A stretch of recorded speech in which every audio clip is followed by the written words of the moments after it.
অসম চৰকাৰখনে ডক্টৰ হিমন্ত বিশ্ব শৰ্মা ডাঙৰীয়াৰ নেতৃত্বত দায়িত্ব লোৱাৰ পাছৰে পৰা ব্যাপক প্ৰশাসনিক সংস্কাৰ সাধন কৰিছে।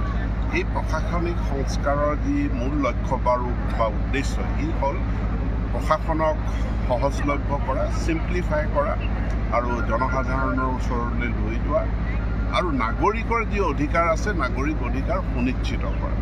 এতিয়া ইয়াৰ পূৰ্বে আমাৰ নাগৰিকসকলৰ বিভিন্ন কাম যিবিলাক বছৰ বছৰ ধৰি পেণ্ডিং হৈ আছিল সেইবিলাক সমস্যা এপদ এপদকৈ আমাৰ চৰকাৰখনে সমাধান কৰাৰ ব্যৱস্থা কৰিছে। তাৰ কাৰণে মিছন বসুন্ধৰা, মিছন ভূমিপুত্ৰ ইত্যাদি এইখিনি লঞ্চ কৰা হৈছে।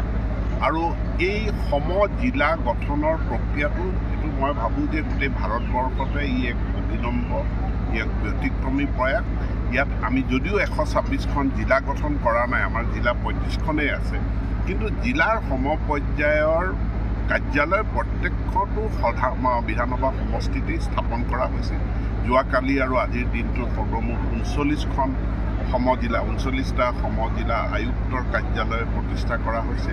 ইয়াৰ ফলস্বৰূপে এতিয়া এই সমষ্টিৰ মানুহে জিলা সদৰলৈ নোযোৱাকৈয়ে তেওঁলোকৰ যিখিনি সেৱা লাভ কৰিব লগা আছে, কাম কাজ হ'বলগীয়া আছে, সেইখিনি এই সমজিলা আয়ুক্তৰ কাৰ্যালয়তে সমাপন কৰিব পাৰিব। মই নাজিৰাবাসী ৰাইজক আজিৰ দিনটোত মই শুভেচ্ছা জনাইছোঁ, মই তেওঁলোকক অভিনন্দন জনাইছোঁ এই নতুন প্ৰাপ্তিৰ পাছত।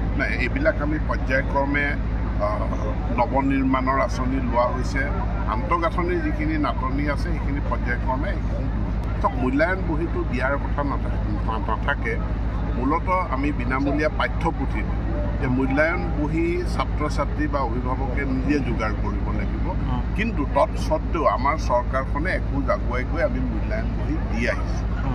এই বছৰ যিহেতু নিৰ্বাচন অনুষ্ঠিত হ'ল, মডেল কোড অফ কণ্ডাক্ট আছিলে, গতিকে আমাৰ নিবিদাৰ প্ৰক্ৰিয়াবিলাক বিলম্ব হ'ল, সেইকাৰণে দেৰি হৈছে। কিন্তু ক্লাছ 1ৰ পৰা 8লৈকে ছাত্ৰ ছাত্ৰীসকলে দেৰিকৈ হ'লেও মূল্যায়ন বহী তেওঁলোকে লাভ কৰিব।